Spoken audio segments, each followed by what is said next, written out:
आज के chart GPT में बिग स्टॉक्स में क्या? बिल्कुल, देखिए बिग स्टॉक्स में सबसे पहले मैं ले रहा हूँ state bank of India. SBI आज की स्टैंड आउट ब्रोकरेज रिपोर्ट मुझे लगी, सीएलएसए की एक बुलिश रिपोर्ट है, 1275 के टारगेट हैं। और देखिए एसबीआई ने आई थिंक एक बार 3 महीने का चार्ट रखिएगा। अगेन एक ऐसा स्टॉक है जिसने पिछले क्वार्टर में ख़राब नंबर के बाद बहुत बड़ी डी रेटिंग दिखाई थी और उसके बाद से आप देखें 930-40 से स्टॉक अच्छा खासा चला है और आई थिंक अब ये तैयारी कर रहा है वापस, ऑल टाइम हाई तो नहीं लेकिन मुझे लग रहा है एक बार के लिए 1100 1150 तक के लेवल्स खुले हैं यहाँ पर एसबीआई में। सीएलएसए ने 1275 के टारगेट दिए हैं। उनका मानना ये है कि रिटेल और कॉर्पोरेट दोनों की अच्छी लोन ग्रोथ है और 3% निम का लक्ष्य हासिल करने का भरोसा भी है। और एफसीएनआर जो डिपॉजिट्स है ना, उनसे काफ़ी लिक्विडिटी को बूस्ट मिलेगा। सबसे बड़ा बैंक ही एसबीआई है, तो इस वजह से। और मॉनसून का एक रिस्क है ज़रूर, एल नीनो जो है वो एक रिस्क फैक्टर है। अगर एल नीनो का एक इम्पैक्ट आया तो रूरल डिमांड पर एक इम्पैक्ट पड़ेगा, ये एक रिस्क फैक्टर बनकर आ रहा है। इसके अलावा काफ़ी इंटरेस्टिंग स्टॉक्स हैं, हिंदुस्तान जिंक और नैल्को, ये दो स्टॉक्स को मैं रेड ले रहा हूँ। डॉलर इंडेक्स 101.5 के ऊपर आया है, थोड़ा मुझे लग रहा है कि मेटल्स पे प्रेशर रहेगा।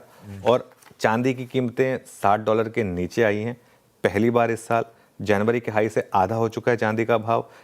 एल्यूमिनियम भी 4% के करीब नीचे आया है और चार्ट पर भी ये सारे स्टॉक्स काफ़ी कमज़ोर हो रहे हैं 200 डे मूविंग एवरेज के नीचे। नैल्को हिंडाल्को पर हमने पिछले हफ्ते भी नेगेटिव व्यू लिया था, वहाँ से अगर आप देखें स्टॉक्स ने काफ़ी अंडर परफॉर्म किया है। ठीक है, ये होगा एक और set of stocks. Tata chemicals एक और स्टॉक है जिसको आज मैं ग्रीन ले रहा हूँ और ये सिर्फ मेरा एक रीड थ्रू है, मैं कुछ ये नहीं कह रहा हूँ कि कोई इसमें कुछ न्यूज़ है। टाटा सन्स पर लिस्टिंग का दबाव बढ़ता जा रहा है।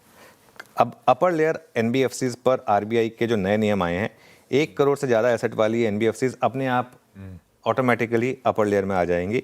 वो टॉप 10 एनबीएफसीज वाला जो था ना रूल, वो हट गया है। और ऐसे में अगर टाटा सन्स को आईपीओ लाना पड़ा तो टाटा केमिकल्स के लिए बहुत ज़्यादा पॉजिटिव है। वो टाटा सन्स के मार्केट कैप से कहीं ज़्यादा उनकी इन्वेस्टमेंट है टाटा सन्स में। ठीक है, अभी एफएनओ का हिस्सा नहीं है, ध्यान रखिएगा, लेकिन तो इस वजह से टाटा केमिकल्स मुझे लग रहा है काफ़ी इंटरेस्टिंग स्टॉक हो सकता है। एशियन पेंट्स, पिडिलाइट और इंडिगो हालांकि काफ़ी चल चुके हैं ये स्टॉक और हमारा तो एक एसआईपी का व्यू 1.5-2 महीने पहले का था, लेकिन अभी भी मुझे लग रहा है क्योंकि हेडलाइन क्या है कि 73 के नीचे आया, प्री वॉर पाया, एक बार के लिए थोड़ी और रैली हो सकती है।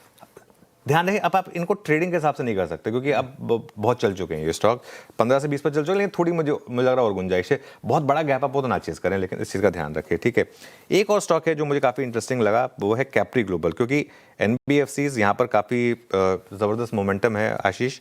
और ये स्टॉक जो है ना, क्वाइटली एक इसमें ज़बरदस्त मूव आया है, 2 साल की एक रेंज का एक ब्रेकआउट और सबसे ज़्यादा ग्रोथ वाली कंपनी में से एक है ये। और क्योंकि आज मुझे लग रहा है कि थोड़ा एनबीएफसी डे हो सकता है, तो मैं थोड़ा सा ऐसी कंपनियों को पिक करने की कोशिश कर रहा हूँ, तो यहाँ पर भी एक मुझे लग रहा है कि आज थोड़ा सा अच्छा मोमेंटम बन सकता है। बढ़िया है, खूब सारे बिग स्टॉक्स हैं। जब खूब सारे होते हैं उसका मतलब समझ लीजिए खूब